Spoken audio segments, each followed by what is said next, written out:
Say, kids, what time is it? It's kind of like watching TV, but, in your car.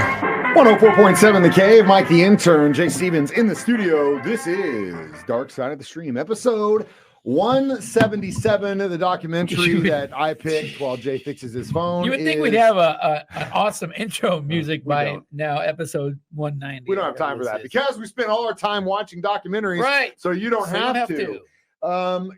This pick this week for our 177th episode was mine. It is called American Conspiracy, The Octopus Murders. You can watch it on Netflix. And this one was near and dear to my heart because I was very familiar of this story because it had been featured several times in Unsolved Mysteries, the classic series with Robert Stack. And it involved the death of a journalist, Danny Casolaro, who had been investigating what he called the Octopus. And before we get into that, I do want to apologize to Jay for making you watch a very convoluted and long documentary. This was two weeks in a row. We watched long documentaries. Dude, it was that so had long. A lot going on. So long. I almost fell asleep like 3 times. And I was interested in it. And I mean, out of the gate, I knew, like, I could just see it I could just see you sitting there going, what? What? And all this stuff flying overhead. Now, there are so many things to this story. A lot of parts. There's a lot of pieces because it starts off with the death of this journalist, and then you start to figure out what he was investigating, the people he knew. And as you go into it, it gets bigger and bigger and bigger and bigger. Yeah. Bottom line. And another person investigating something that committed suicide, which this happens. It just happened a week ago. Why do I have balloons? Dude, I didn't do that. Did you see that? I don't know. How did I just get balloons? I have no idea how you did that. I don't know how that happened. The government. But yeah, it just happened a week ago with Boeing, a whistleblower for Boeing. He committed suicide like the day after his testimony. Come on. These guys ain't committing suicide. Jeffrey Epstein, they ain't committing suicide. In regards to Danny, if you look at the crime scene photos in his wrists, like those aren't cuts. Those are gashes, man. Dude. Like, I don't know why these people gashes. say They're not it like was suicide. They're not slices. Like there are little chunks of his wrists that are gone. Yeah. And I think he was 20 cuts, something like that, which is insane. Come on. We'll get to the suspect and all that stuff down the line, but there's a lot of stuff we got to build in the foundation here. And that starts off with the fact that this guy was investigating Inslaw. And Inslaw was a computer program thing that basically had developed a software called Promise. And Promise is really the foundation of what surveillance would become. And there was a lot of back and forth between some misdealings with the Department of Defense and Justice Department and this private company Inslaw, and a lot of people getting paid. But essentially, this man, Michael Risconsuto, That's the weird cat, that too. dude, and I'll get into that in a second, claimed that he was hired to create these backdoors into the software so that our government could spy on not only our enemies who had purchased it, but also our allies. Yeah. At the time, because my dad watched this too, and we talked about it. He's like, man, software, because he worked for IBM in the 80s, and he's like, software, it was cutting edge, but it's not like it is now. And he goes, so a lot of the stuff that they were worried about, I don't even think they possibly could do at that time. And I said, but here's where you're wrong. The government wasn't thinking about what was happening right then and there. They knew that the technology could only do so much, but what they were doing was building upon a foundation of what they wanted to do going forward. So at that point, no, they couldn't pick your face out in a crowd of 1 million within 2 seconds. But now they can. All that stuff was the foundation of how that was built when this stuff was going on. So now to this Michael character, which actually, you know what? It's time for a break. We'll come back and talk about this before we get into Michael. Yeah. The whole segment. The whole segment's going to be devoted to this dude. We'll get to that next. Dark Side of the Stream on 104.7 The Cave. Mike the Intern, Jay Stevens back in the studio. Dark Side of the Stream, episode 177, American Conspiracy, The Octopus Murders. So first, Danny meets this dude who basically claims that he was hired to create these backdoors into this computer software that was then sold to our allies and enemies. Sounds believable for sure. The thing about this guy, and I'll go back to the Unsolved Mysteries episode, which they featured him because he was in prison whenever those got shot in the 80s. I didn't believe him because they showed this dude in the Unsolved Mysteries episode, and they didn't give him all because they couldn't devote, like they could have legitimately done like 4 episodes of Unsolved Mysteries just for this case, but there's so many things about it. I think Robert Stack was like, we're not getting into all that.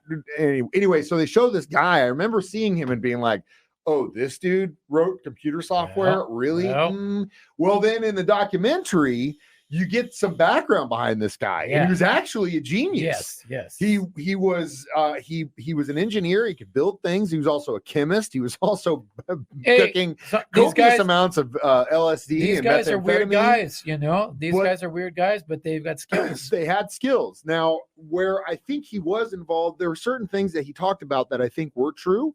And there were certain things that he didn't talk about that probably weren't true. Right. I think that in regards to him and the other murder that took place, that his best friend, this was messed up, dude. To hog tie someone and then put it around their neck so that if once they stop being able to hold their legs up, they choke themselves out. Yeah. That's horrific. That stuff was messed up. Pretty gangster. So that dude was in charge of the money and the offshore accounts, and then Michael was in charge of making the drugs and all that stuff. And they claimed that some of that money went to fund some of the CIA issues that were happening in South America and the Middle East during the 80s. And it's no surprise that there were a lot of drugs being sold in this country that funded that stuff. That was a conspiracy theory until it turned out to be true. Yeah, and again, it tracks. One of the many. So, you know, that whole part of it, do I think that guy was involved? And then that other dude that was involved with the casino, the Native American reservation, that was also part of this thing.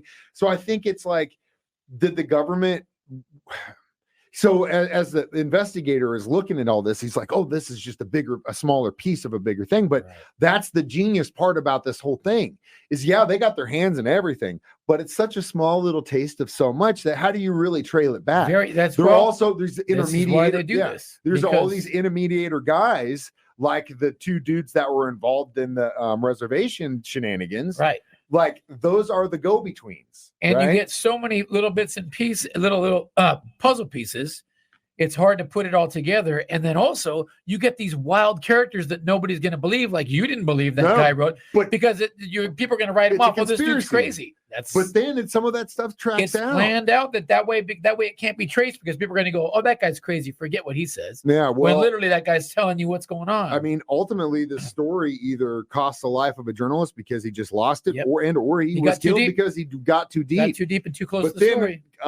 Years later, along comes a kid who wants to figure out and spends 10 years of his life where this whole documentary comes to fruition trying to figure it out. And that was a trip seeing him young until where he ended up 10 years. He aged. But we'll talk about him and some of the other characters in this Octopus thing next. Dark Side of the Stream on 104.7 The Cave. Mike the Intern, Jay Stevens, still trying to figure out where those balloons came from. It's Dark Side of the Stream episode. Trying to make them happen again. I did something that made it happen. I don't know what he did. I don't know. Yeah, I don't know. I don't know what you did. Either way, we are discussing American Conspiracy, the Octopus murders. So we talked about Michael. Now we got to talk about that Robert Scott Booth character, who was also kind of like, it looked like a go-between for the CIA and then some of these nefarious characters. He ended up talking with Danny about that stuff. And then ultimately that led him to go possibly meet someone that was in the IRS that was also involved in this whole thing. That's where he goes out to Virginia to meet him. According to the police investigation and all the witnesses that were known, he would go wait at these places and no one would ever meet him, right? Well, the guy making this documentary finally, after 10 years, gets his Freedom of Information Act approved. Yes. And he gets all the crime scene investigation stuff from the police department in that town where this guy died. And inside of it, there was a witness testimony of a person that was in a room right across from this guy, Danny Casallero's room, who had a very, very, very good description of a man with dark hair, because Danny was blonde, almost to the point of like white hair. A man with dark hair, short hair, by the way. Also, Danny had long hair. So short hair, dark brunette dude entering that room and had a key. And up until the fact that this dude opened that box of evidence, I had never heard that part of the story. Well, the reason that gets brought up is because there was witness testimony talking about, or according to Danny's girlfriend, who was at a bar with him, they were out at drinking one night, and this dude, who I guess was, I don't know if he was wearing his fatigues or any of his naval stuff, but he's obviously in the military, starts talking to Danny and his girlfriend, and they start talking about the stuff that Danny's investigating. This guy knows all about it. Yep. And it's like almost too much, right? And starts talking about this stuff, and they think that this guy may have been the one that did it, but there was no further investigation on him. So that part of it was definitely creepy and weird. And ultimately, I don't think we'll ever know. Just like Michael's friend that, was hogtied, that I think sometimes these things happen and there's just so much power behind what these guys are able to do. Just like the guy from Boeing that just got killed a week ago. I mean, it's just like I said, it's just not front facing anymore. They've been this stuff's been done behind the shadows, and when there's big money to be made and things that happen like this, unfortunately, lie. Yeah, and it's insane. Yeah. There's the two theories that you've got this guy who either had sunk all of his money into uncovering this story. He had all this debt that he was about to pay. I think either he went to West Virginia and finally figured out, or it sunk in that, yes, in fact, he'd wasted all his money believing this Michael guy and all these characters that were just stringing him along, and he lost it. That's option one. Or option two is this dude that he met at the bar had something to do with his demise because unfortunately he ended up getting too close to the truth. That Booth guy, when they were doing his disposition he was pissed off that they were making him do all these things, because you think at that point he had been protected, but inevitably I think the guard changes and some of those he was guys supposed to be protected. Yeah, right? but eventually those guards change and that protection, I'm sure, goes away. So either way, we will come back with our reviews of the Octopus next. Dark Side of the Stream on 104.7 The Cave. Mike the Intern, Jay Stevens back in the studio one more time. Dark Side of the Stream, episode 177. American Conspiracy, the Octopus Murder. So how many tentacles would you give this documentary? Too long. Too long. This thing was too long. Too complex. It's there again. Too many. This possibly. There's so much convoluted and circumstantial it was evidence. a tough one. It was a tough one. It really is. It is a very, very hard follow. You'd have to watch it several times and be really into it. And there's there's so many different like subplots, like the Danny's investigation plot, the actual octopus thing, what this guy as a documentary filmmaker is going through, and his buddy who's also narrating and shooting the thing. Nope. I think he could have used a better editor. I agree with that. I think, but it's so hard. I don't know how the hell you do it. How the hell you tell that story? Well, because it is a very complex and without doing all that. Story. So I don't know, man. It is what it is. It is. It wasn't my cup of tea. That's all. I would say I'd give it probably 2.5 to 3 tentacles on that. Yeah. So Jay, please save us. Let's do a short one. we've had a few dumpers and a few dark ones, and let's go lighthearted. There's a free documentary I found on YouTube about the band Kansas. So you'll like this. Pull up what the name is. I Google it, Kansas documentary. It's called something about nowhere, or point of nowhere, or something out of nothing, or Miracles Out of Nowhere. Miracles Out of Nowhere. Yep. Kansas. It's a nice documentary about the band Kansas. I knew nothing about them.